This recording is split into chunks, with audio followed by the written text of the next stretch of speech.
What's going on, everybody? Welcome to the Alex Cuesta Show. How's everybody doing out there on this Wednesday, August 14th, 2024, episode number 136. To those astute viewers and listeners to the show, it is me on my lonesome for the moment. David and our guest will be here more closer to 9:30. So it's just going to be me hanging out with you guys for about 20-ish minutes. Then we'll bring him on. We'll do our normal show. Want to give a shout out right away to our buddy Nate. We missed you last week. Nate, where were you? But he's here right away, and we're pumped to see him. And I'm pumped to see everyone that's watching this. So if you are watching this on X, if you're watching this on YouTube, Facebook, please give us a like, share, follow, subscribe. Like I always say, smash the like button. Subscribe on YouTube, Facebook. Go give us a follow there. On X, follow and retweet, and the most importantly, spread this word of mouth. Go let everybody know that, we have a variety here. We don't just talk politics. We don't just talk pop culture. We don't just talk sports. We do a little bit of everything. It's the beauty of having your own show. You get to talk to whoever you want, talk about whatever you want. And it's been a good time. And I appreciate all the support that's always coming around. So thank you to everyone. If you want to find this on any of the socials, go to the Alex Cuesta Show. You'll see the logo. You'll see it there. And we will be there. So I want to get started today. Let's get right off the bat. We're going to talk about last week's show. Brett Dasovic was on the show. He's a co-host of Pop Culture Crisis, which is over on Timcast Media Network. And we had a fun time talking to him. He's a real smart guy when it comes to pop culture. And they give a fun view on what's going on and all that good stuff. So definitely go give that episode a listen last week, because I thought it was a really, really important episode and a fun one that we had. I want to start off this week. I'm going to start something new every single week, where I want to talk about the Epstein client list. And I want to say it every week until we actually see it, because it's something that nobody is, talking about, and it seems to have gone away, and it's something that shouldn't go away. So I don't care if it's 10 seconds on the show. I am going to bring it up. It's going to be out in the ether, and it's kind of mentioned in passing now, right? Like, oh, we still don't have this. And it should be something that every single major political commentator should be talking about daily. Everyone in Congress that gives a shit about it, which it seems that nobody does, should be talking about it daily, because we still don't know who the powerful people were that were actively, abusing, raping underage girls on an island. We have a flight list, and, that flight list makes some people not look good, but overall, flight list doesn't tell you who was at the island. What will tell us is who's on that client list. So, until they shut the show down, until it is whatever happens, every week I'm going to talk about that Epstein client list, because we need it. We absolutely need it. It's ridiculous that we don't have it, and it's something that needs to be talked about, because we know Jeffrey Epstein did not kill himself. That is number one. We know he certainly didn't kill himself. We know that he was rubbed elbows with billionaires, because he was a billionaire. He rubbed elbows with the rich, powerful, the famous. And, I'm openly a guy that supports Donald Trump here. But, Trump was on the flight logs, right? And if Trump did anything, then fuck him, right? I think that's how everyone should be feeling about this.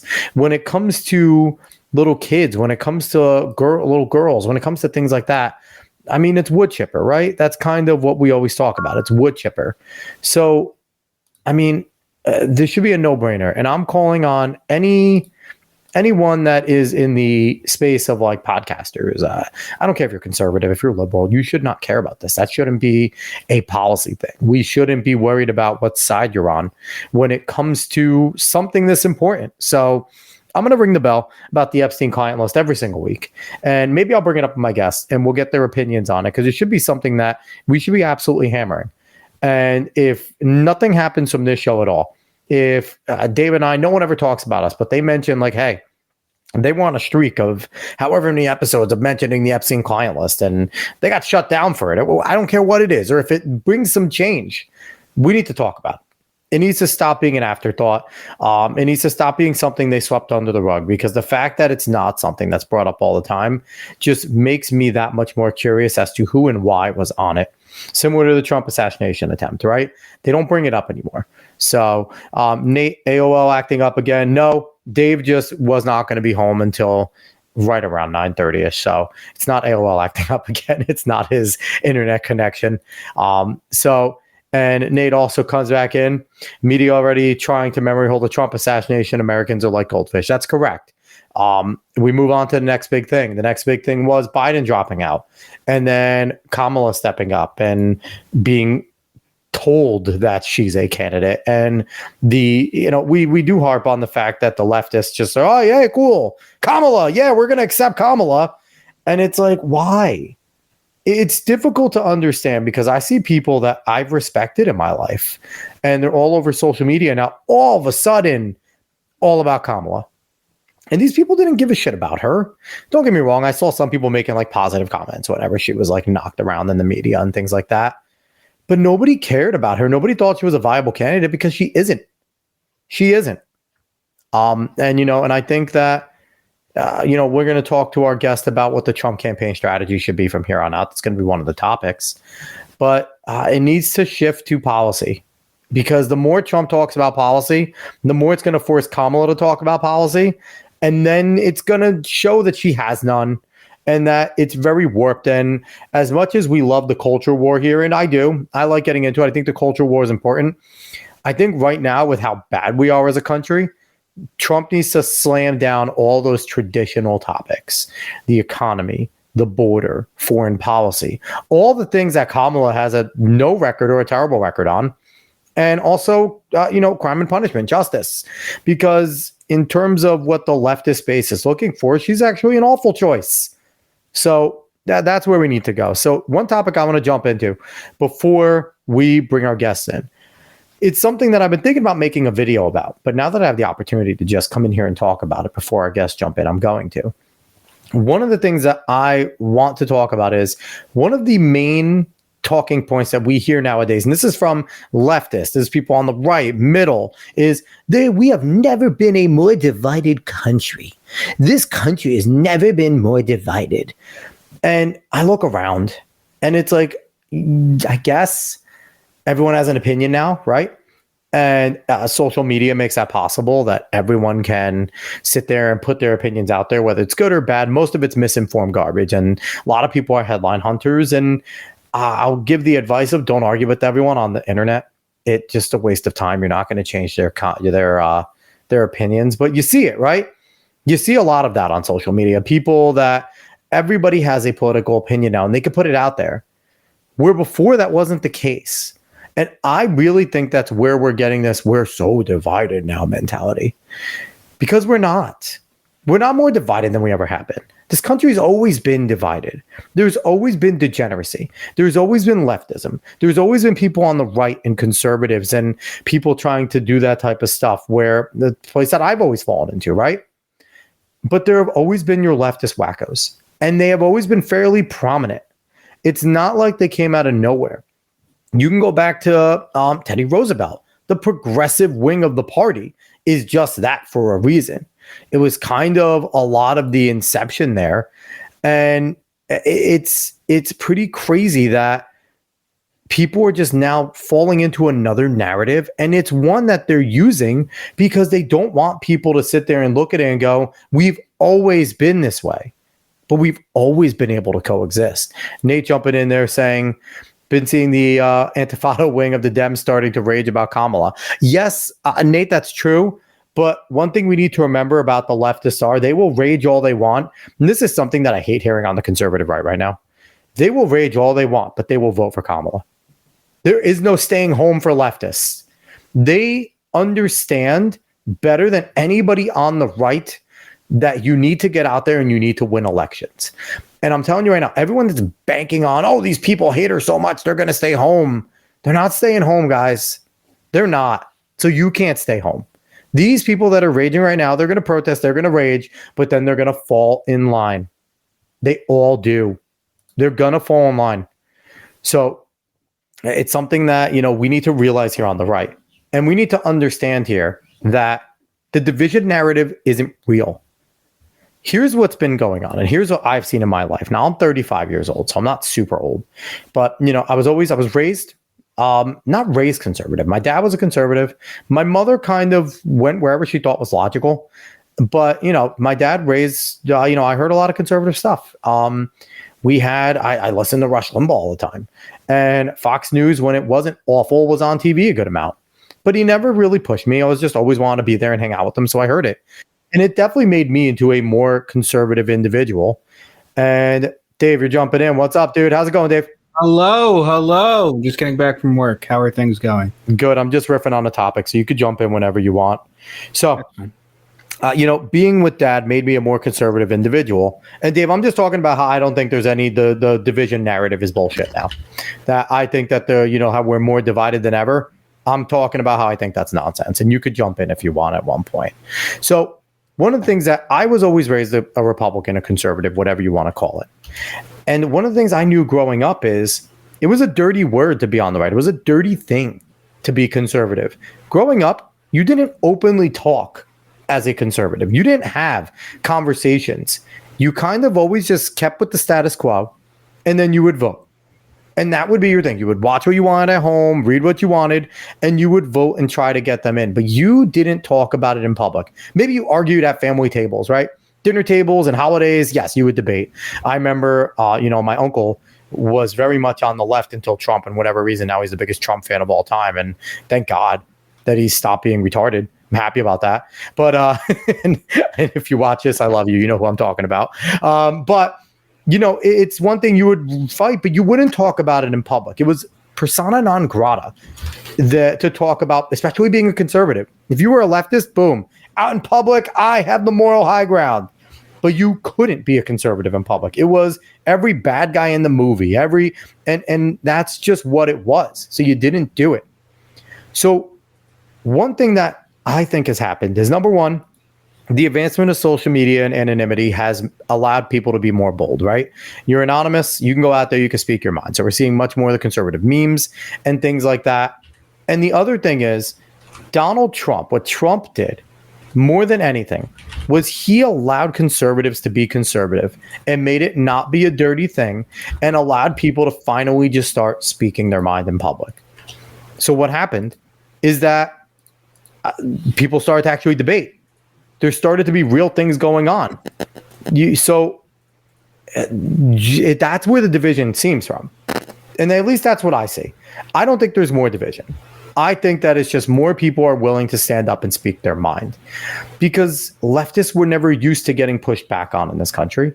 They were the ones that had all the power. They were your educators. They still are.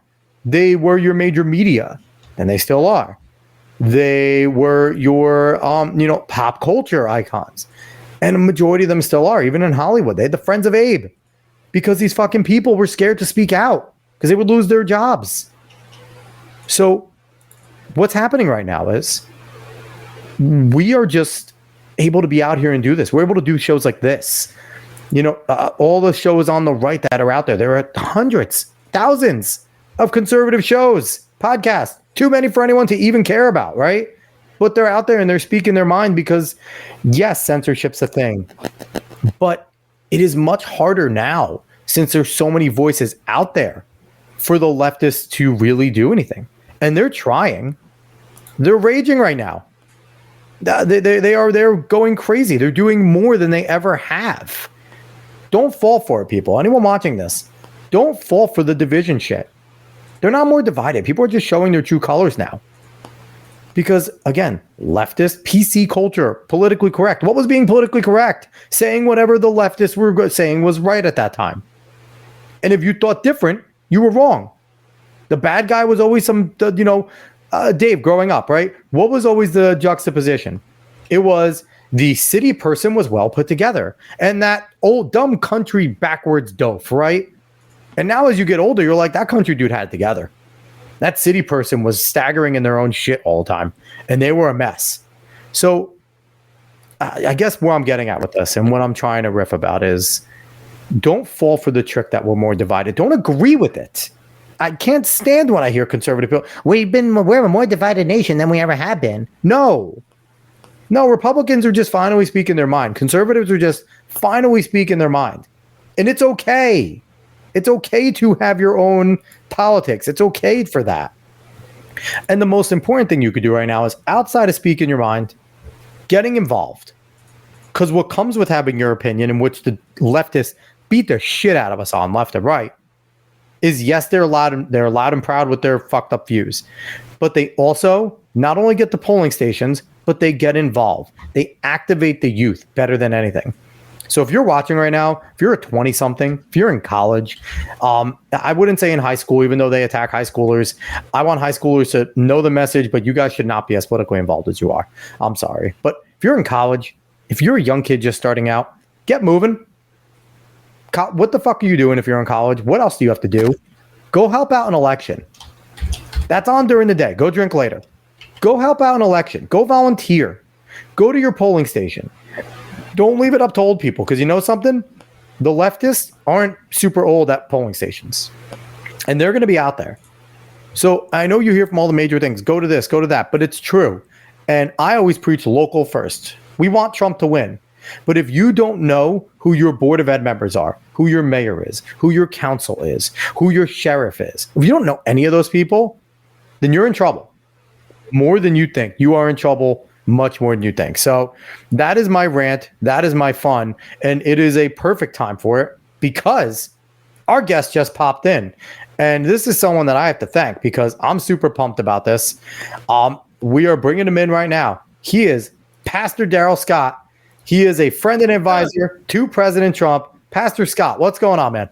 Good, man. Good. How about you?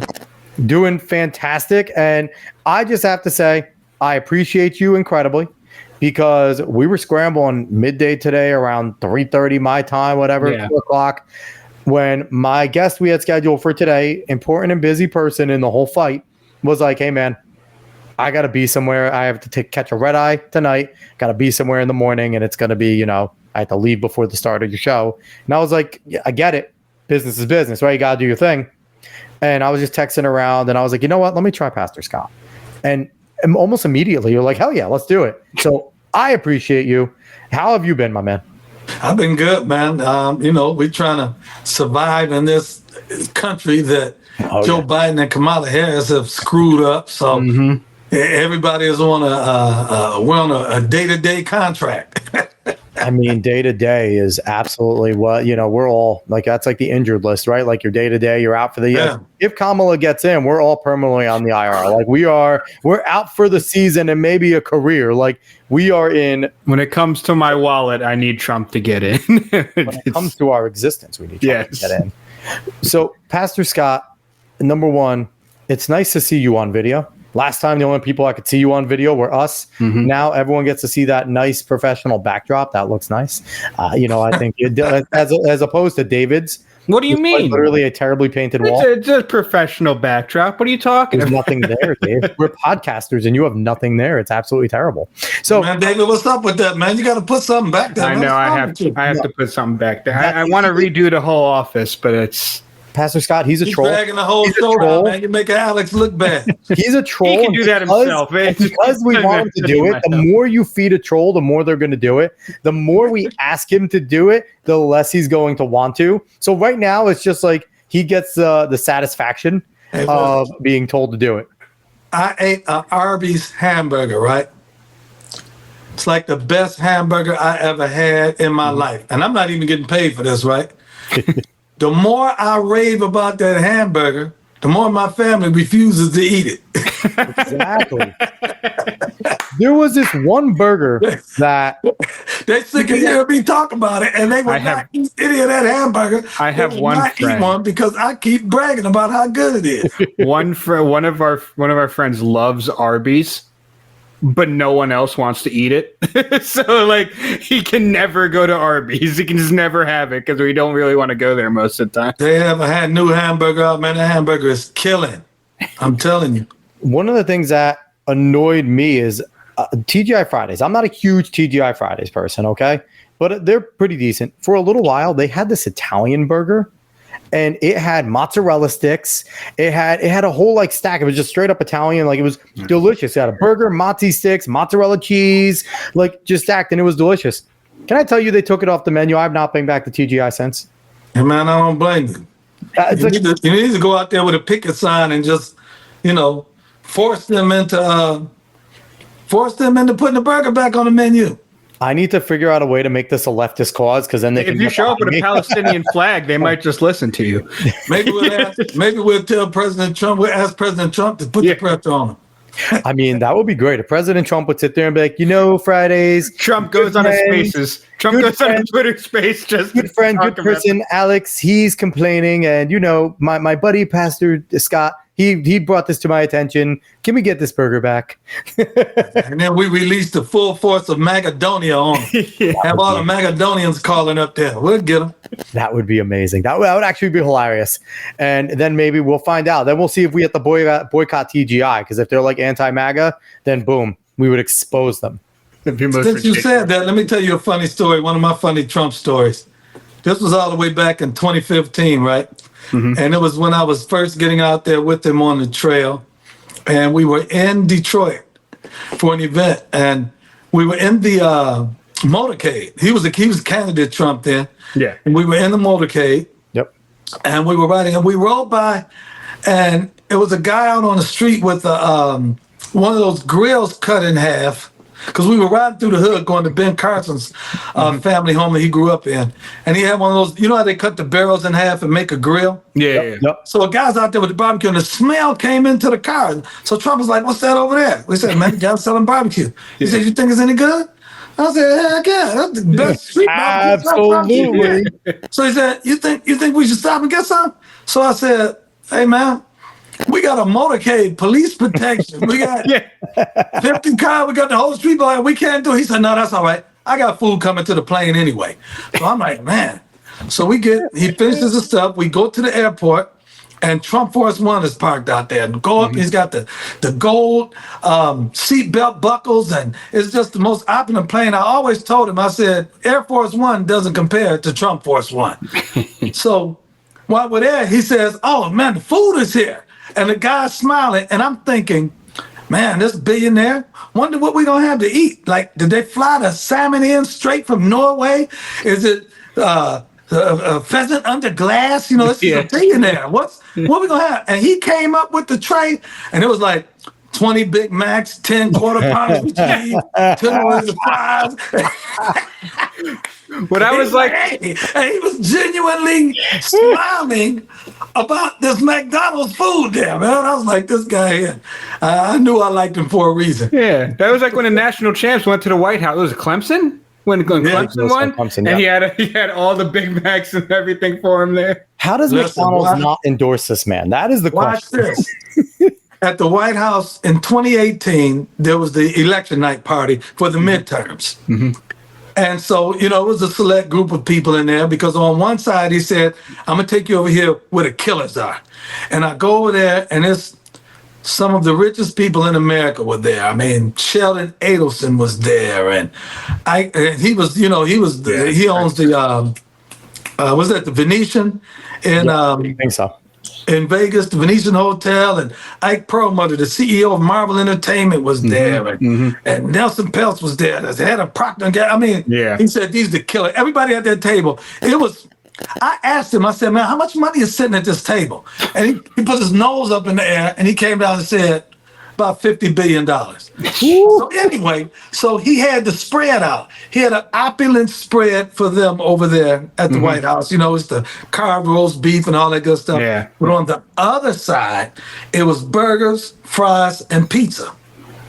Guess what side he was hanging around on? The burgers, fries, and pizza. The burger, fries, and pizza. He didn't care about them killers over there. He didn't care about any of that opulent crap. He was over on the side with the burgers, fries, and pizza, man. The most American food you could have, man. I love it. I mean, Rudyard Kipling has that poem, "If."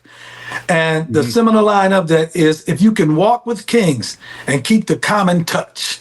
And that's Donald Trump. He's able to walk with kings, yet keep that common touch. And that's what endears him to the American public. Yes. And that's the thing about Donald Trump. And it's like, yes, he's a billionaire, yes, he can have whatever he wants. The man can legitimately do whatever he wants.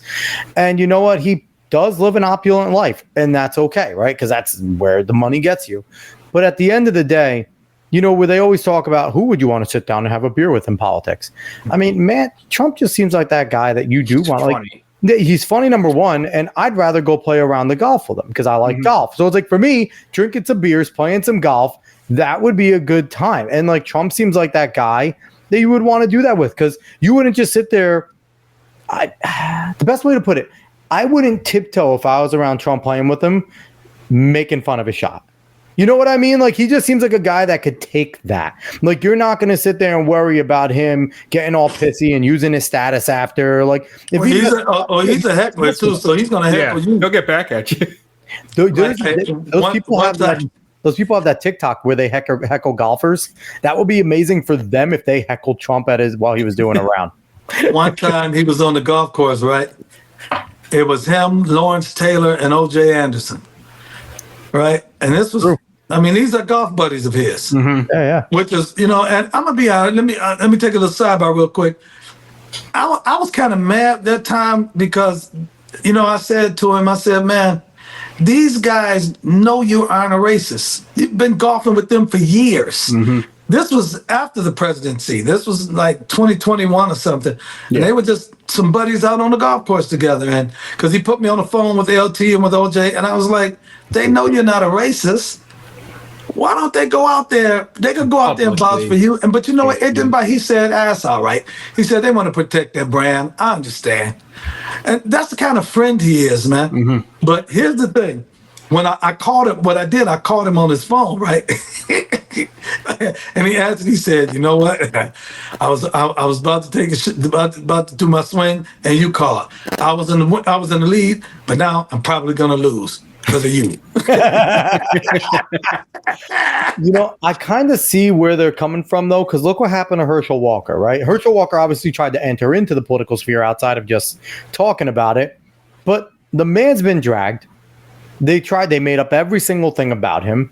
And you know what? Like, I almost understand the whole entire, like, you know, as long as we're still cool, Trump, I don't want to get dragged. Now, a part of me doesn't understand the courage because me and Dave are just average Joes that risk it every week coming on, making this show, having awesome guests on. And, you know, one day the carpet could be pulled out from underneath us because we're on the right. And man, if Kamala gets elected, David and I might not be here anymore. We might be some of the ones that are swept. But I mean, like, part of me understands how people are still scared, but it's like I can't agree with them because of what we do, but part of me does understand it. Part of me doesn't. Have some nuts. Go up there. You're either my friend or you're not. You know what I mean? Because they're at his golf club golfing with him. If he's president, they have access. The least, and you know what? The fact that he hasn't, quote unquote, uncovered them in public. Mm-hmm. Now, recently, LT and them, they did come out recently at a rally in 2024. Now, I will say this. It's easier for black people to support Trump now than it was when I first got out there. It's a lot easier now because of those, you know, I have to be honest, because of people like myself. When it first started off, I was the only one out there. Herman Cain and me were the only two. Yep. And Omarosa. Rest in peace, Herman Cain. Herman Cain, myself, and Omarosa. People don't know it. Herman Cain and I opened up the very first Trump rally he had back in 2015 in Georgia. Oh, shit.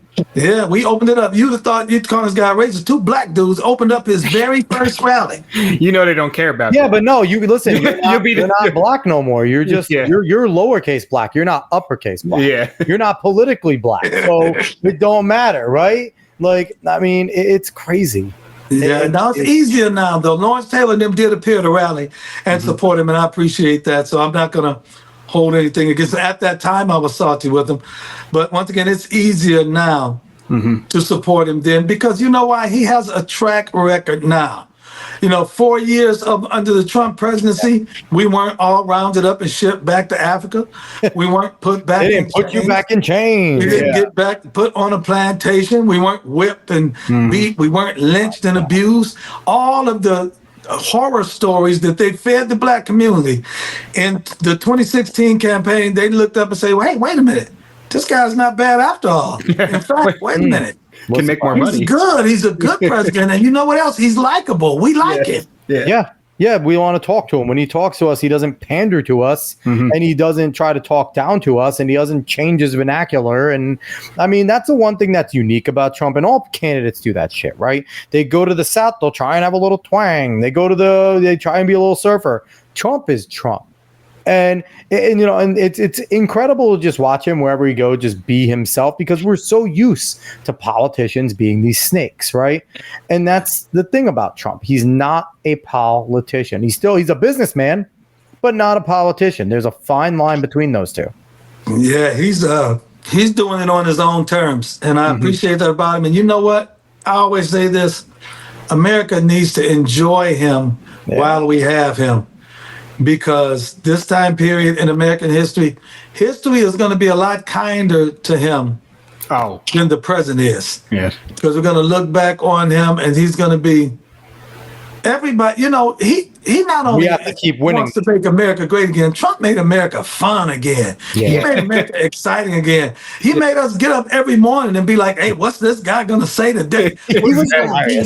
Everybody turned on the news because we didn't want to miss something. It was, what was he going to say today while he was getting things done in the background, though? That's the thing that Trump, and I said this on the show before, but it's like, okay, he'd be saying something to stir up the media, and I don't know if you can confirm this or not, but I feel like it was deliberate.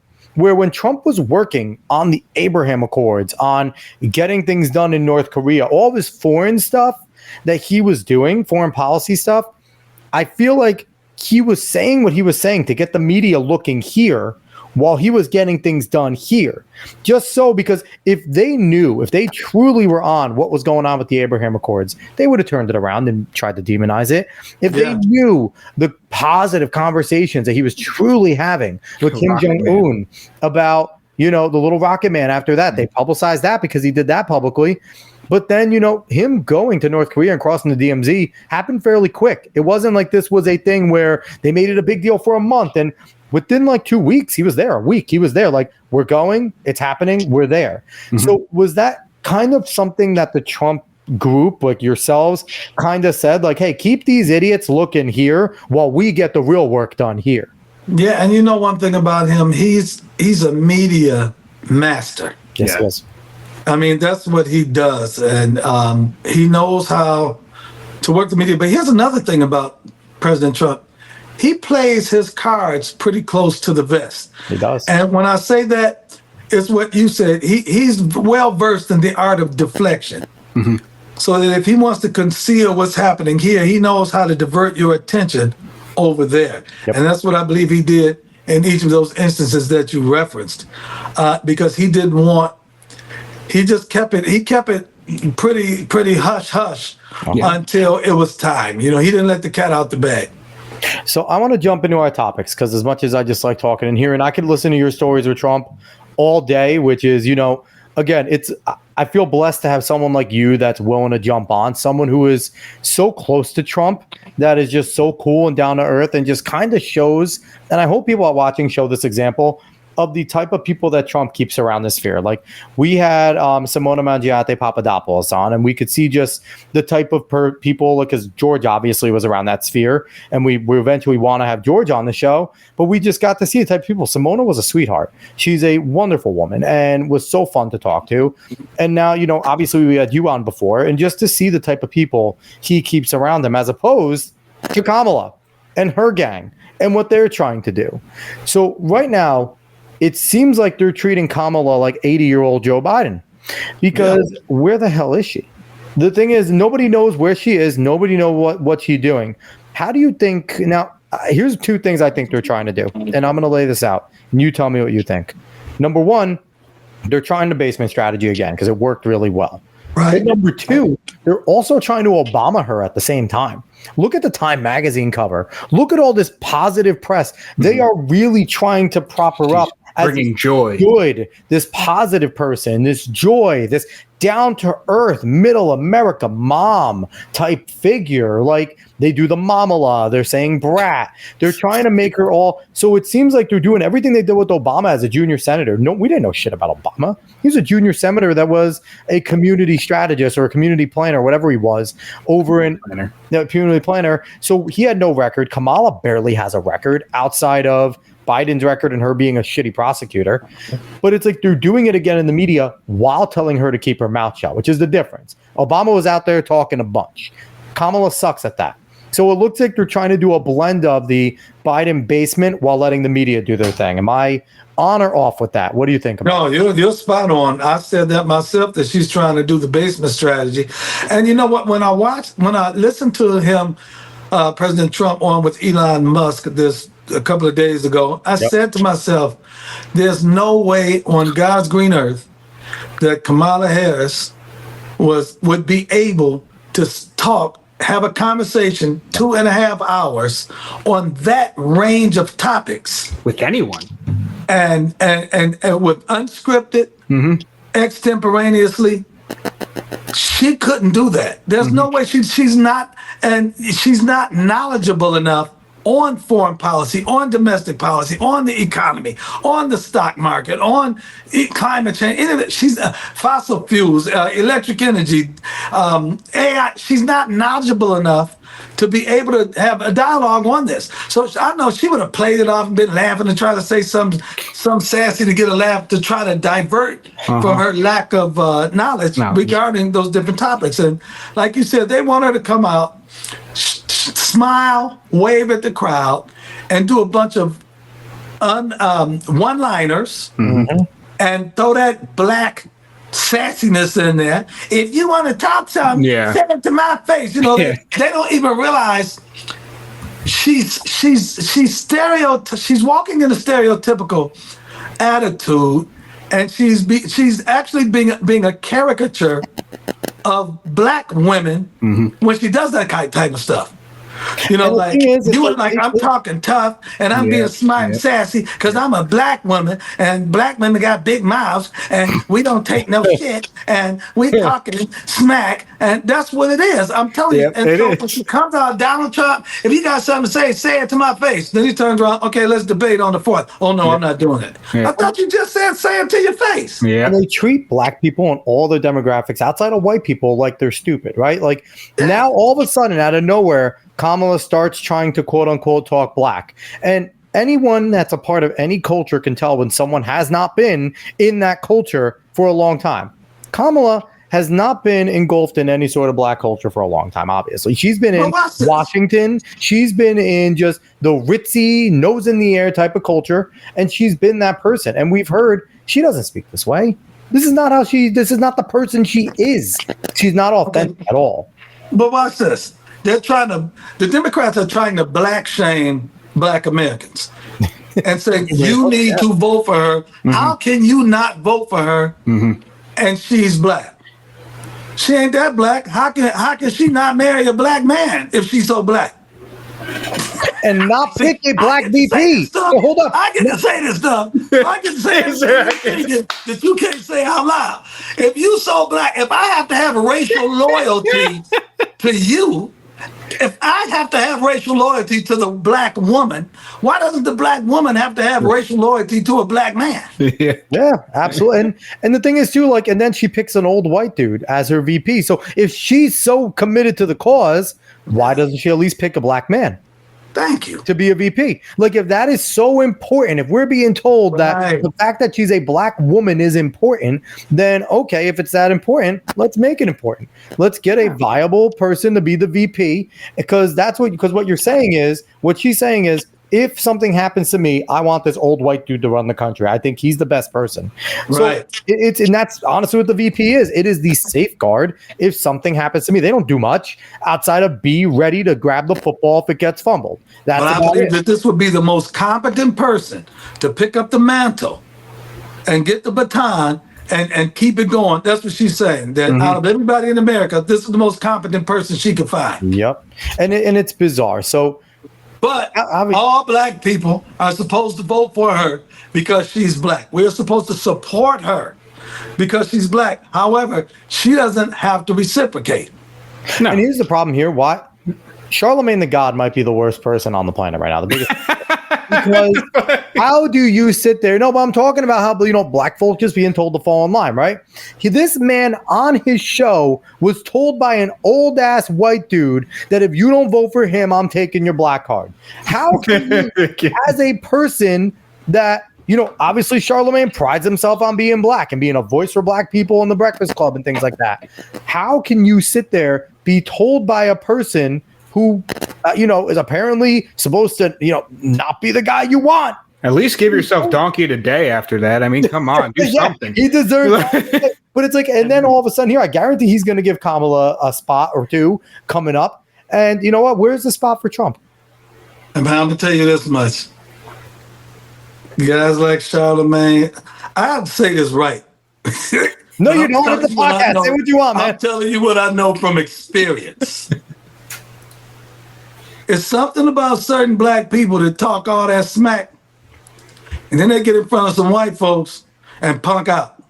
And he got in front of Joe, and he let Joe punk him. And that's all it was. And I'm telling you that because, let me tell you something. During Trump's years at the White House, I took some hardcore, supposedly hardcore black people up to the White House. A lot of them.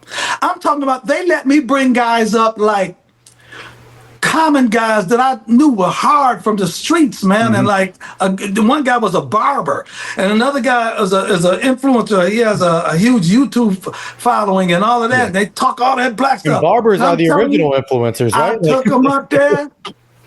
Can you cuss on this show? Hell yeah, I've been doing it the whole time. I took them up there and they turned into some bitches. Hey, one of them I had to kick him under the table. I took him up there and I was sitting down with him. I'm not going to say who we were sitting down with. And this guy immediately starts apologizing for being stupid. He was like, well, I don't have the vocabulary that y'all have. I don't have. And I kicked him under the table. If I called his name and you looked him up, I kicked him under the table. I said, afterwards, I told him, I said, man, what's wrong with you? I didn't bring you up here to time out like this. I brought you up here because I wanted. I brought the street one up here, and you turned into a punk. But he wasn't the only one. A lot of them did it. And it's just something that it's one thing to talk that stuff on social media and all of that. I said this about a lot of preachers that I know.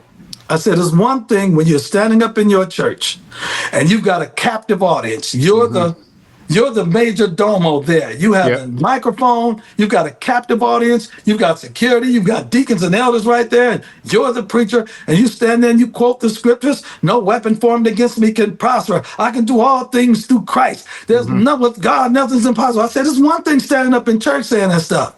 But I done seen a bunch of them when that news camera and them microphones and them TV cameras get in their face, they fold like cheap suits. Yep. And I told them, I said, y'all talk all that stuff when you're in your church, but when you're standing out there with a CNN microphone camera in your face, when you're standing out there and MSNBC is asking you why this and that, and you guys roll over and play dead, that shows me what you really have on the inside.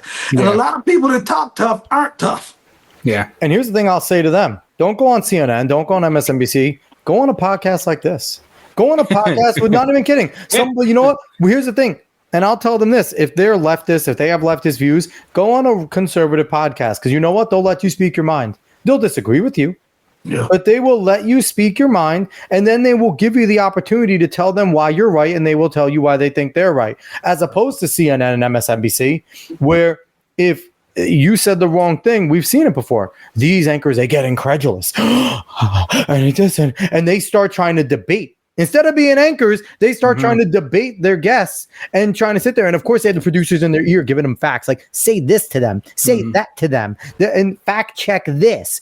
And it's like, and it's so ridiculous that they sit there and continue to put themselves out there. And it's like, I understand why some politicians do. And if you're not good and quick on your feet, Don't go out there and do it. You're going to get toasted. Yeah. You got to be good and quick on your feet if you're any sort of opposing viewpoint out there. I watched guys one time, the pastors went to the White House, and afterwards when they got outside and those cameras were waiting on them, man, they ran like chickens. And some of them went on CNN and apologized. I'm not going back up there no more. And I said, these are supposed to be spiritual leaders. And they haven't learned the secret yet. See, I figured out the formula a long time ago. You want me to tell you what mine is? Of course. If I can't win a debate, I'm going to turn it into an argument because I'm not losing an argument. Yeah. I done took many a debate and turned them into arguments. And so that's what they don't understand, man. You don't have to take them CNN. You don't have to take their crap. Turn it into an argument, man. I'll never forget one time Anderson Cooper had me on, right? Mm-hmm. And Anderson Cooper said, we were talking about illegal immigrants. And I said, man, I don't care what you say. There's no way. They were talking about that catch and release. I said, you mean to tell me they catch these immigrants, get them and bring them in and then release them and tell them to come back in 30 days so we can deport you? I said, man, they're not doing that. I don't care what you say. So he started spouting facts. Well, 75%, he gave me statistics. He had the data. They was feeding him the data. 75% of the statistics say this and say this.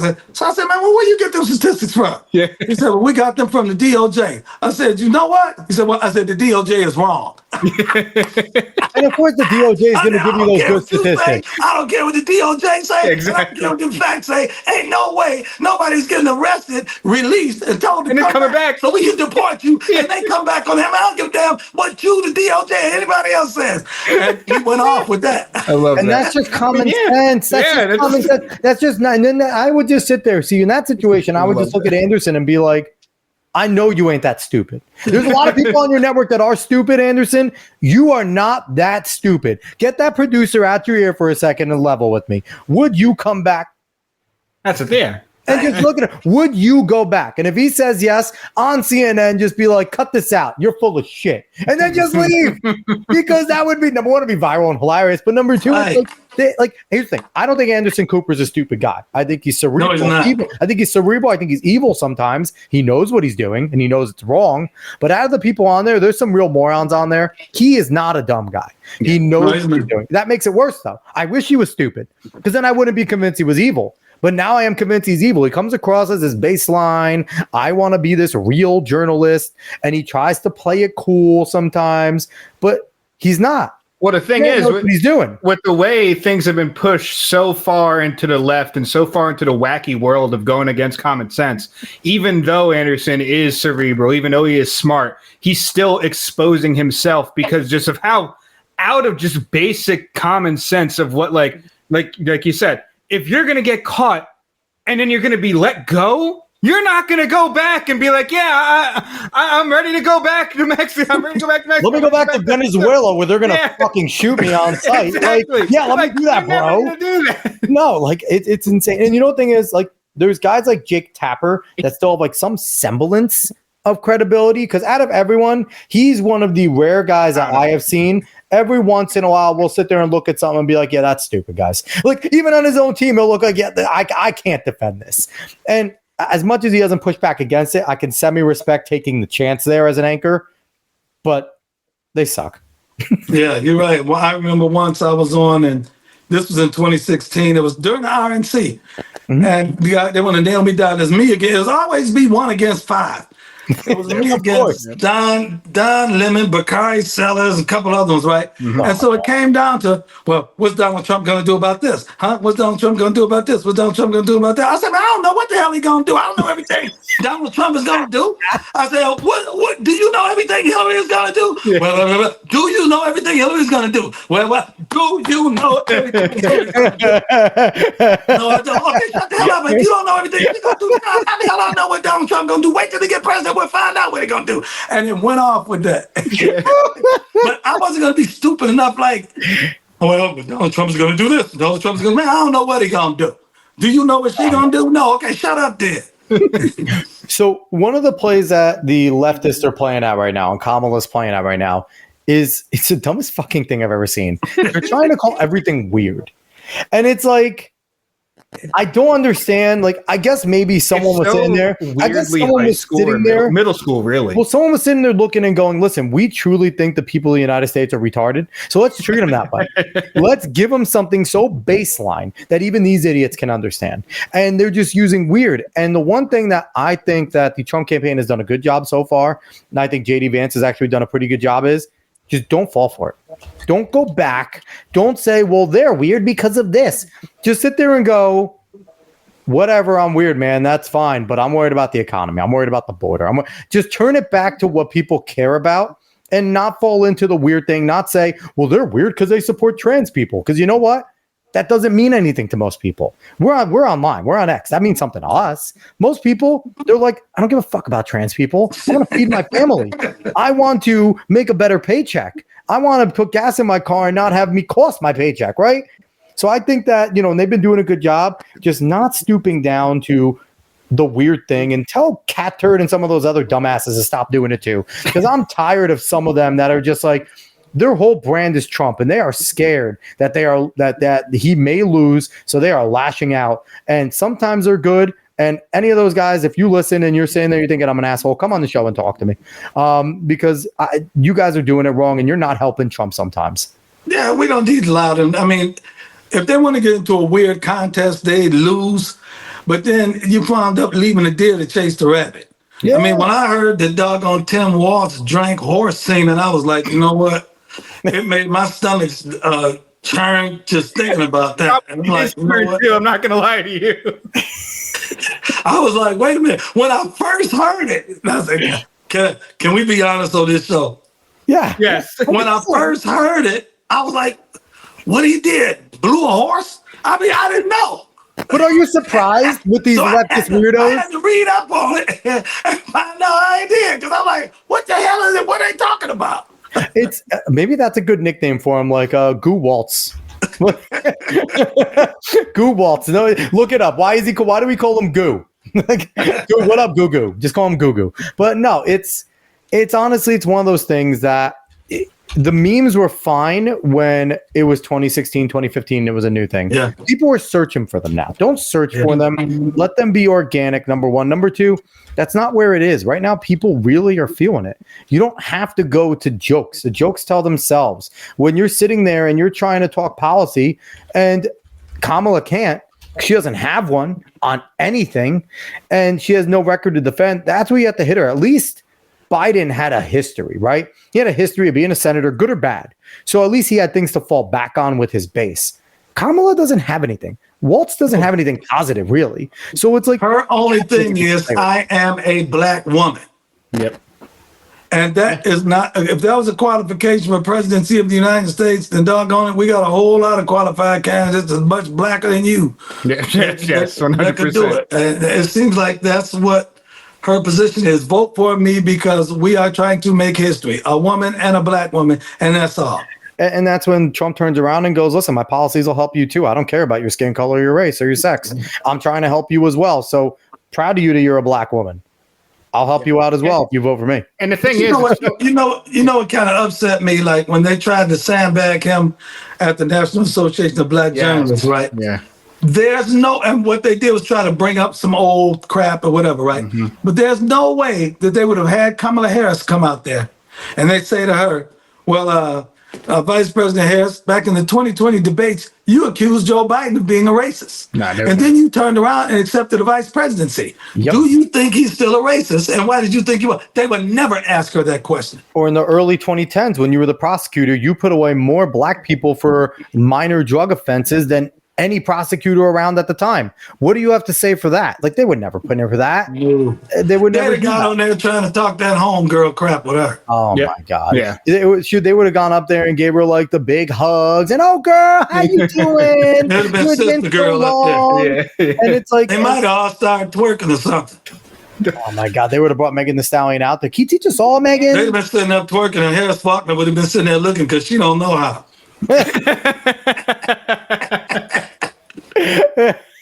Oh my God, that would have been funny. The thing with the weird attacks, though, is it's just so obvious a projection Because everyone before Kamala took this nomination by force, before that happened, everyone knows her as weird. She's always been weird. So it's obvious projection to try to make the other side look like that. It's a wild statement. That's a wild statement, Nate. It's a wild statement. But that's the thing. And that's why you could just say, yeah, whatever. I just don't even care about you calling me weird, because you're you. Like, you just laugh whenever you can't say anything. Yeah. You can't even speak.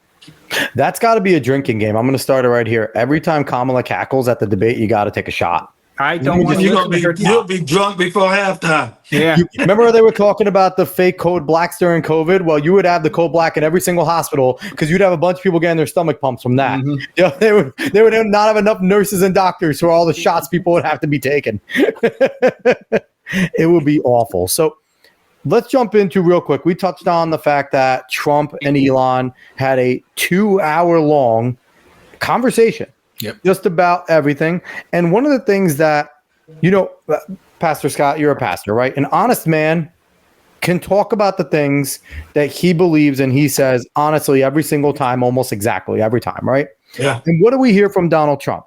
We hear a lot of the same exact things, almost to a T, when he's talking about his policies, when he's talking about what he wants to do, when he's talking about, even memories of things that he did do. And Donald Trump's not a young man. Donald Trump's in his 70s, and he's recalling things exactly the same way. Now, some people could say it's practiced and rehearsed, whatever you want to say. But even practiced and rehearsed people, if you're a liar, you forget your lies and you will start to change it. Mm-hmm. You can hear Trump from 2015, 2016 to today talking about some of the things that he didn't get to accomplish that he still wants to, and they're damn near identical.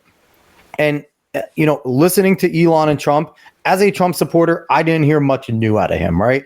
I know where he stands, but it's the fact that for 2 hours, I heard exactly the same exact man that I have heard since basically he's been going on Fox News on 2014. And let's be honest, with a guy who Elon endorsed Trump now, but Elon's really endorsing Trump, not out of he doesn't necessarily love Trump. No. He doesn't hate him, but it's more out of necessity as he sees it, because Trump's going to stop whatever the left wants to do. So it's not like Elon's this guy that loves Trump and he's just having this conversation because he's always wanted to talk to him. No, he thinks it's a fruitful thing that should happen. Yeah. And you notice something. He's not stating that he's for the party, that he's converted to a Republican or any of that. He's saying, this is the guy that I think is our best choice for president of the United States. Yep. Elon's not a Republican. Elon is a climate change crazy. And here's the thing. I've told it. Here's the thing. He's doing good stuff for free speech right now. I have given him all the credit with what he's doing on X. He seems to be getting more red pilled as he sees the crazy shit going on with the leftists. But at the same time, the reason the guy does what he does is to get to Mars, because he believes climate change is real and we're going to destroy ourselves. He was much more he was less crazy than you would think he would be when he talked about climate change with Trump on the phone call, though. Well, he said he didn't want it to be adversarial. He wanted it to be a conversation. Well, no, but I'm just saying what he thought about it and the things, because he pushed back on 12 years. We have 12 years left. He pushed back on that heavily, and they even talked about nuclear. Yeah. So he actually was the one that defended nuclear against Trump, because Trump said nuclear had a branding issue, and he talked about how he went places and ate food with that. Yeah. And I do remember that he did, and so again, Elon maybe has molded himself. Maybe he's gone away from that whole big thing, but at the same time, it's someone, I like Elon. I don't trust Elon. No, he wants to chip people. I don't love that. I don't trust Elon because, number one, I don't want that chip in my neck. Number one. Number two, if you want to go to Mars to be dope because you're a billionaire, do it. But his stated goal was because I think the world's going to end. And he talked about how too many people make the air hard to breathe and that oil is finite, which is bullshit. Mammals die every day. That is fossil fuels. Fossil fuels may be the most reusable energy of all time if you actually know what they are. But what was your impression? You talked a little bit, but what was your impression on how Trump handled himself during the conversation and also how Elon reacted to him? I think they both did a great job. It was a civil discourse in a number of occasions. Such as climate change, they agreed to disagree in the sense that we're not going to be combative about this. I have my opinion. I think it's this, and Trump thinks it's that. I'm more leaning towards Trump. persuasion. I mean, if you listen to the Democrats, we should have drowned by. When did Al Gore say we was going to drown under the polar ice cap? We should be all dead by now. Yeah, it's been changed a lot. Everybody about to build an ark like Noah. Yeah. And then, didn't AOC give us, how many years did she give us? 12? Well, Greta, she gave us 12, and Greta. And that was back in 2016, right? Yeah, I think Greta Thunberg said sometime over the last year in 2023 we were supposed to die, and she had to delete that tweet. There's been so many crazy. I will say this: Al Gore is the greatest capitalist of all time because he gave us the green market, and the green market is $1 trillion market. Yeah. So if you want to talk about some of the, he's an inadvertent capitalist. He wanted it for himself because he knew what he was doing, but he made a ridiculous market off of lies. I don't subscribe to the climate change narrative simply because I look at things from a biblical worldview. And I also look at it from an eschatological sense.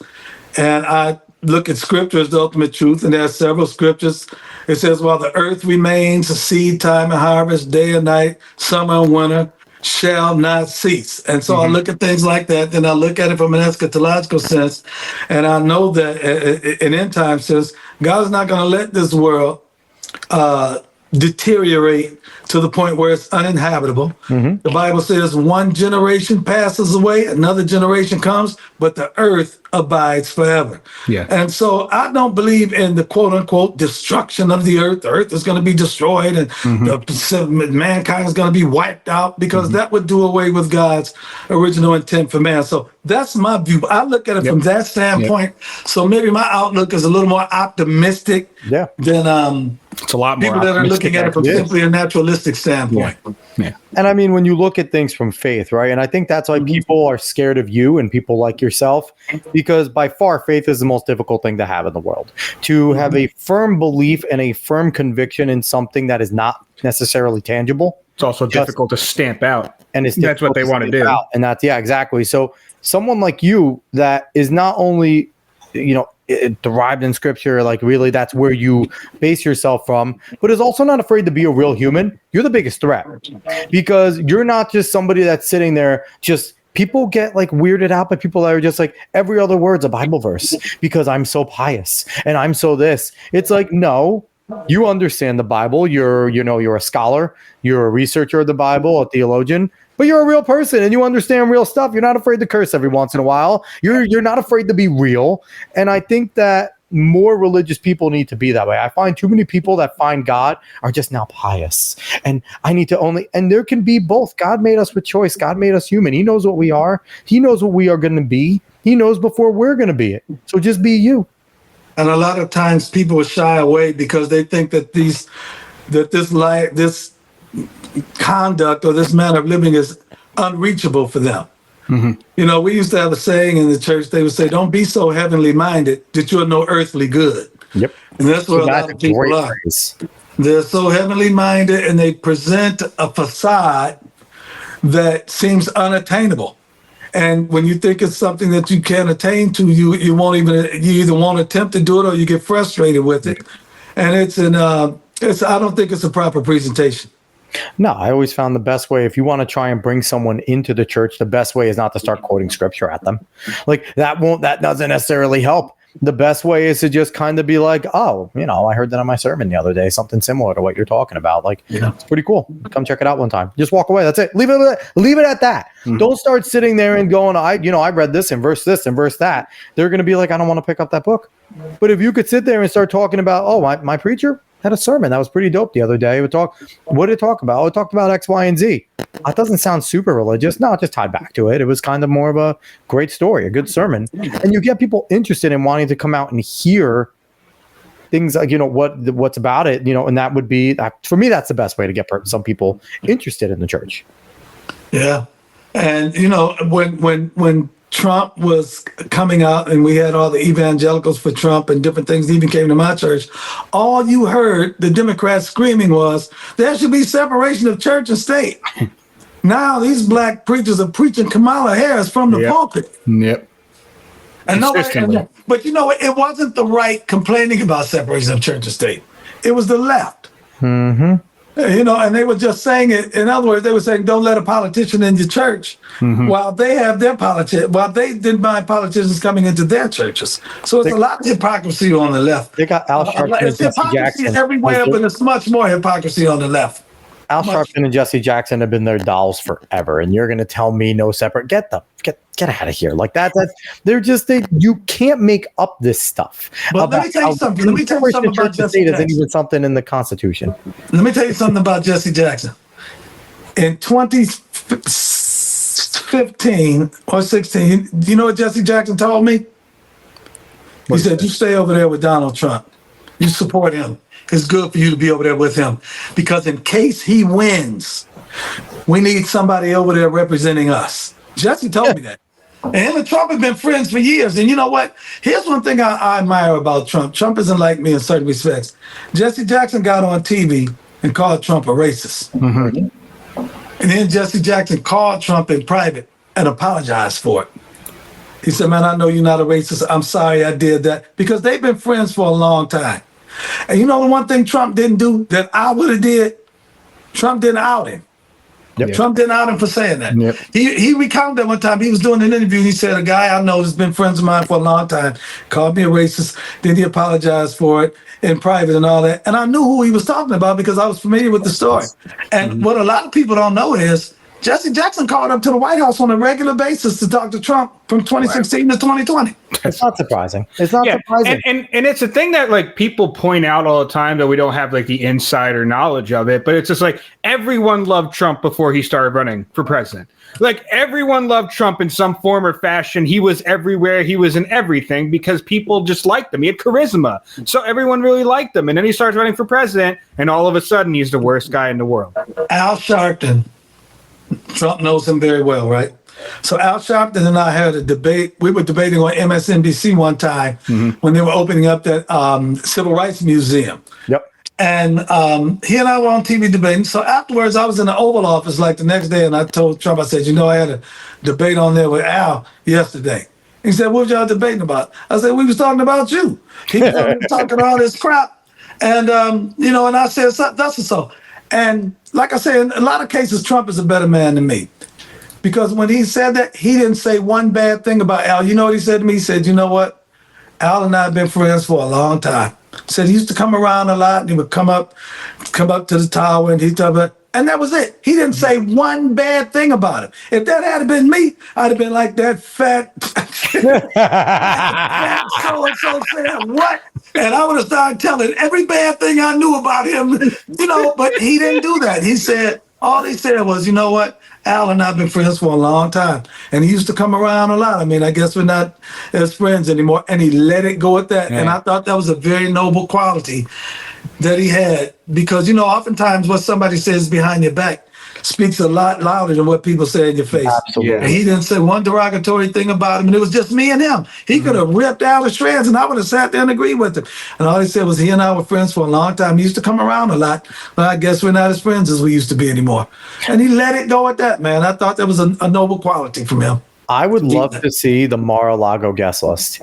That because I guarantee there's a lot of people that go to Mar-a-Lago that don't get big pub because they want to keep it on the low. I would love to see the Mar-a-Lago guest list, the Trump, country club that he has. I would love to see those guest lists to see who's coming in and out because I guarantee we would see some names that would win him the election. Because you would see some people there that would sit there and be like, "Wait a minute, wait, wasn't Trump there that weekend? Didn't he play? Wasn't he actively playing golf there? Like he had to cross paths. Like, why is he attending that place if they're a raging racist? Like, you know what I mean? Like, I feel like if that ever got out, it would be gangbusters and people would be going on CYAing left and right, and it wouldn't work. But I mean, like you said, I don't think Trump would ever allow that to happen. And if it did, I feel like Trump would be very angry. Because number one, Trump doesn't like to mess with his business. And I feel like he can put business here, personal there, politics here. Like these compartmentalizes everything. Yeah, he does. And he's great at that. Yeah. And I think his acumen as a businessman and his history as a builder made him like that because, if you're a builder, now he's got to deal with the electricians over here. He's got the plumbers right here. Yeah. Now he's got the drywall guys over here. Here's the mud and tape guys. Okay, I got the concrete guys coming in. He's able to compartmentalize people because that's what he's had to do, most of his career. And I think he's very, very good at that. So if anyone has a question for Pastor Scott about Donald Trump, if you're watching right now, we're talking to one of the people that have been as close to Donald Trump as any, basically maybe the only people closer have been family members. That he's someone that Donald Trump looks to for spiritual guidance, that talks to him for a lot of things. So if you have any questions for Pastor Scott, drop it. He's generally an open book unless it's, breaking confidence or something like that. But if you have a question, as we get into the later part of the episode, feel free to leave it. Because you could tell he's a very candid individual. He says it how it is, and that's one of the reasons why we loved having you around. It's so much fun talking to you. So I want to get into some of the nitty gritty in terms of what Trump is doing with the strategy with the campaign. Now, so far, I think that they've been handling it pretty well. I thought it was pretty smart to kind of not come out and try to look like they were flailing when Kamala got the nomination, and she kind of has had this bump. And I think it's been pretty wise for them not to come out and just kind of make it seem like they're desperate, right? Because a lot of campaigns would panic when they're starting to see Kamala's poll numbers go up, and will come out and just try and throw everything at the wall. He's come out, he said, hey, do a press conference. You can't debate me, those things like that. But I feel like right now, November is still pretty far away. There's still a lot of work to be done in between. So I like what they're currently doing. You recently were just at Mar-a-Lago hanging out with Trump. Yeah. Obviously, you guys, he's you're one of his confidants and things in terms like that. Anything that you could tell us publicly that came out from your meeting with Donald Trump about what they're currently trying to do? Well, when you are going to engage with an opponent, you ascertain their strengths and weaknesses. I told him that. Kamala is going. Kamala, I call her Kamala. I don't care. She, it's her, whatever. There has to be an adjustment because instead of going against Joe Biden, you're going against her now, and she has a triple victim status that she can retreat to.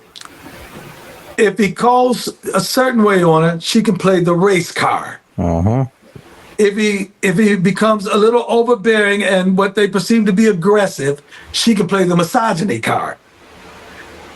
If he attacks her on immigration or even mentions the fact that she's of Indian heritage, now she plays the xenophobe card. Yep. So, it's not like back to the drawing board. It's just about making certain adjustments. And so in the early stages of any arena, especially in boxing, you're feeling your opponent out. You're feeling your opponent out. So right now he's in the feeling out stage, I believe. This doesn't come from him, this is coming from me. And when he's great at making adjustments, he's a great counter puncher. But once again, he's like, I have to deal with her differently than I dealt with Joe Biden. And so I think that's where he's at right now.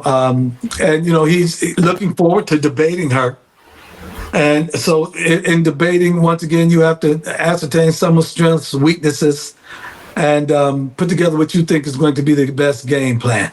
So we discussed Black outreach with him on yesterday, and he has a very ambitious plan that he's going to be unveiling for not only blacks, but the underserved blacks, the black community and the underserved communities of America. And so he has a very ambitious plan he's going to be unveiling. I can't let the cat out the bag. But once he does, once he announces, I can run with more of the particulars and stuff that maybe you won't be able to sit down and talk to him about, and I'd be more than willing to come back on and discuss it with you guys. But he's in a good place. He's in a good place right now. You mean Donald wouldn't come on this show, this big popular show that is going to get him so much pub? If he wouldn't discuss in detail some of the things I think. So I want to throw the question out that Nate G, one of our weekly watchers throughout, does he know if Trump's camp has reached out to Tulsi Gabbard to rerun her 2019 napalm campaign on Kamala when she absolutely took her out of the presidential race? Has there been any conversation that you can speak of with Tulsi about being a part of what's going on with Donald Trump? I don't know, but give me her number. I'll call it because I want it. I want her to get out there and tear Kamala's butt up like she tore it up last time. Oh my God. And you know what? I was going to bring that up yesterday when he and I were talking, but you know how you get to going and going and going and going. Yep. And I'm just not remembering it now because I had it in my mind for a minute. But by the time I was able to get in, it had gone out my mind. But heck, I need to get in touch with Tulsi Gabbard because I want to get her out there. I want to at least get her on my show or something and talk about it. Now, I wonder if Tulsi is actually on the Trump bandwagon because she's come out as more, she's definitely leaning red pills. I don't think she's a lot on the left on a lot of things. Like another person, a lot of people are darlinging her, are making her a darling. I do not trust Tulsi. I do not trust anyone that one moment was here and then the next moment's there. I get it. She's been spurned by the left, but tigers don't change their stripes, right? Like, so for me, if they welcomed her back, I don't know how much she would stay this, I'm on the right now. Look at me. Like, politicians are politicians. They want to stay in the public. And I feel like Tulsi felt burned. And, again, Tulsi, I'd love to talk to you. Prove me wrong. I can tell if people are real and if people aren't. And, she's been doing a lot of good press, but something where, like, I don't trust individuals like that. I think I'm going to track her down. I'm going to track her down and ask her some questions. And talking about your show, SmackDown, you're still over there on, was it Real America's Voice? Yeah. I had been on Smack Batical for a minute because I changed my studio. And so I had to completely dismantle the one studio. Oh, man. And put it back together somewhere else. And then I'm still black. So I was skating off work. What was that? It could take a week. A black dude gonna take 2 weeks. Right? Hey, here's what it is. The only funny SNL you know what's fun about being black? We get to say all the black stuff white people can't say. Well, there was the funny SNL skit. Dave, I think I sent that to you. We get to talk about y'all, but y'all can't talk about us. We have a black immunity. There was that funny SNL skit where the two comedians like give each other like material, and one of them was talking about Black Superman, and it was Black Superman's kryptonite was a hard day's work. And was that one of Daily News ones? I think I saw the clip of that. Yeah. That was actually a great clip. It was talking about Black Superman, and like it was like this is what he'd fit well because his parents aren't there. Like the punchline wasn't I'm not giving it as well, but it was funny because it was a white dude reading it because the black other comedian was giving him the jokes. And right. I know what you're talking about. It was great the way, and you could see he's reading it and just cracking up because he's like, I don't want to read this. He's like, on national TV. Like it was good. It was good. So Dave, what did you share over here? What do we got? Oh, I just wanted to share a picture of Pastor Scott with Trump that he shared on Twitter. I thought it was a pretty boss picture. That's why I wanted to share. Now, you know what it is? I had a couple of them while I was smiling. I said, I need one with the dog on. Well, you need mean mugging for one of them at least. I need to get one with the dog. You know what I mean? Like, hey. The one that you sent to me is you with the dog on. So there we go. I didn't post the smiley ones. I got enough of them. I needed one with the dog on. Yeah. So in terms of what the Trump campaign is doing, what do you think? Is there something new that they need to do? You said they have to kind of like switch their style, I guess, in a little bit with how to deal with Kamala. But is the way to do it for me, I would ignore that Tim Walz exists at this point. Like, let JD handle Tim Walz. I would ignore him if I'm Donald Trump. He's a nothing anyway. And I would almost ignore Kamala and just keep on talking about what you're going to do because Kamala's got nothing. The more Trump just talks about what Trump is going to do for the country. I mean, let's be honest. You're not really going after Kamala at this point because she's just a puppet figure. Like, you'd be just basically going against the media. Like, that's really what you're going against. Yeah, I'll tell you what, he kicked butt that rally today. Mm-hmm. Yeah. And he does it all. This afternoon over in, and it was Asheville. He kicked butt down there. He was great. Yep. But, overall, I think that we will see what's going to happen. There's something like this too shall pass, right? Where Kamala and her big bump and the media is doing everything they can. When you have a show like Frank Luntz coming out going off, if the election happened today, Kamala would win. It's like, piss off, dude. Like, you haven't been relevant in forever. And it's like, and the polls, one thing I do have to say though, if we're on the right, we believe the polls when Trump is winning. Now that it's flipped, we're like, the polls are bullshit. You know what? Act like you're losing. If you're campaigning, you should always campaign like you're going to lose. Do not go into a campaign like you're going to win. So anyone that's sitting there right now going, the polls are wrong, you should be looking at those polls going, all right, we're actually below the margin of error. We need to work harder. And that's the mentality I think is so fucking stupid about the right. We're sitting there going, oh, we're definitely going to win. No, we should be like, no, we're going to lose. We need to work harder. What do the boxers do in their corners? They always make their fighter think he's losing the fight. Yep. And so he'll go out there and fight even harder.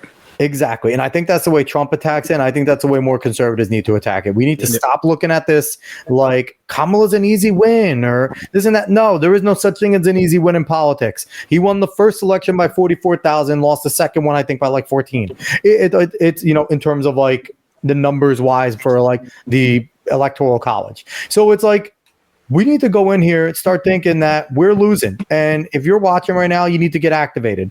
You need to get on the ground. You need to, even if it's not just for Trump, it'll be by proxy. Go get your local politicians elected. Go get your school board. Go get all that done because it will help. So it's crazy right now, but we need to make sure we turn out to vote en masse. Yes. And we need to, like my grandkids now are voting age, and they're going to vote for Trump. And so that's going to be, I got twin grandkids, they're 22 years old. They're going to vote for Trump. Yep. And so that's going to be 2 more voters. We need to do things like that, make sure we get as many people voting as we possibly can, voting for our candidate. And I think we have a very, very good chance of pulling this out.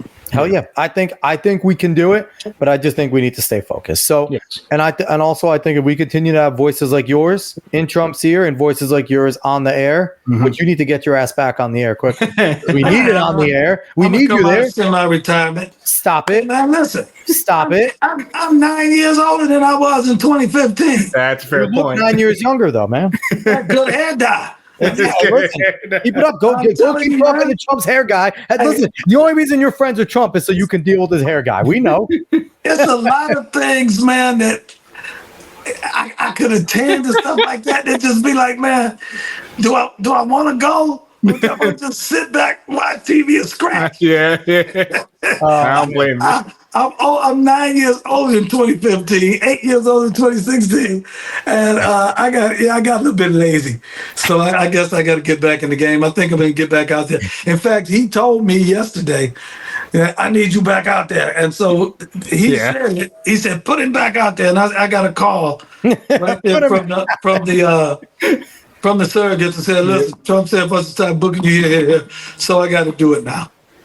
I mean, listen. I'm not a camera whore. You know what I mean? Relax, so some of those guys, they live, breathe, eat, and sleep. It's like their cameras, their crack. Yep. I'm not like that. And here's why you're valuable. And I want to let you go soon because you've given us so much of your time, and I'm always gracious for it.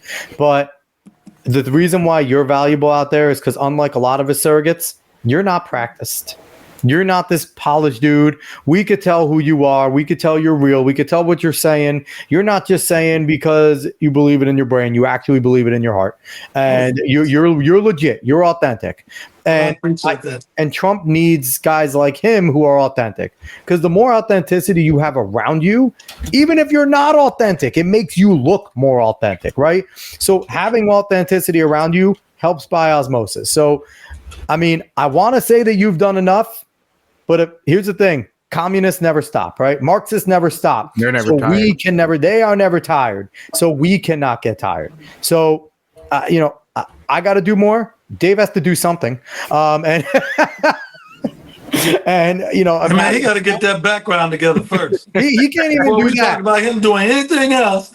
Get your background right, man. He can't even print out some papers and put it up with the thumbtack. He can't do nothing. Buy a curtain or something, or a shower curtain or something. Just get a green curtain. Do a green screen. It's not very hard. Or even do a digital background at this point. Yeah, it's a good bit. I like this bit, though. It's a bit every week. It's a good bit. Man, it's been good, man. I got to go. So, Pastor Scott, once again, Pastor Darrell Scott, he is a friend and advisor to President Trump. Graciously saved our ass with a guest tonight, so we appreciate him. Smackdown on Real America's Voice. We'll be back hopefully soon. And, check out where he's going to be. Go follow him on Twitter. If you're looking on Twitter, X, whatever the hell it's called now, at Pastor D. Scott. And are you anywhere else social media wise, or is Twitter your main hub? Twitter the main one. All right. So once I'm again, on Facebook, but I say I don't do politics on Facebook. That's fair. okay, that's I fair. do all church stuff on Facebook. I love it. And if you're in, what area are you in? If they want to attend, Cleveland, Ohio. okay. So if you're Go near the area- Browns, go Indians, go Cavs. so if you're in the area over there, You want to hear something funny real quick let's hear before I it. go? Of course. All right, it was the Senate race up here, and different candidates were wanting Trump's endorsement. And so I talked to Matt Dolan. His family owns his brother owns the Cleveland Indians, and they changed the name to the Guardians, Yeah, right? Guardians. Yep. And so I said, Matt Dolan wants to meet with you. He wants to sit down with you and talk about getting your endorsement. Trump's like, no, they changed the name. He changed the name of the Indians to the guy. And, Trump's a baseball guy because he played baseball. No, they changed the name I love of the that. Indians to the Guardians, and that sucks.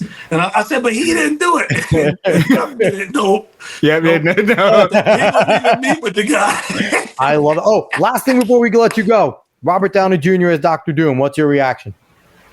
Yeah, I don't know. Hey, you happen to, I'm a comic book geek. That's why I want to ask. We are But going to I'm- when this look, election's I'm- over. Maybe after the election, we have to have you I'm on a for a comic silver book show. age. I'm a silver age Marvel guy. Yes. Yeah, we know you showed us some of your comic Yes. stuff at the end of the last show. Now, Dr. Doom, Robert Downey Jr.,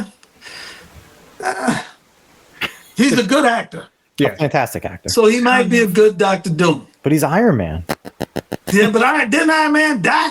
Yeah, He's dead, yes. But you don't kill him off and bring the guy back as a different dude. Nah, you don't do that. I'm the You're dude right. playing the dude disguised as the other dude. That's actually Robert Downey The line only way you too. could do that was if you don't kill him and bring him back as an existing character. Yeah. You have to bring him back as a new character. Like, we thought he was dead, he's really alive, and now he's Copper Man. He's Iron Man. Unless they He's failed, Gold Man, a Silver Man. Like Chris Evans came back as Captain America because Fantastic Four just flailed out and was done. Like he wasn't the Human Torch anymore. That's over. So you can bring him back, right? Because nobody cared about that version.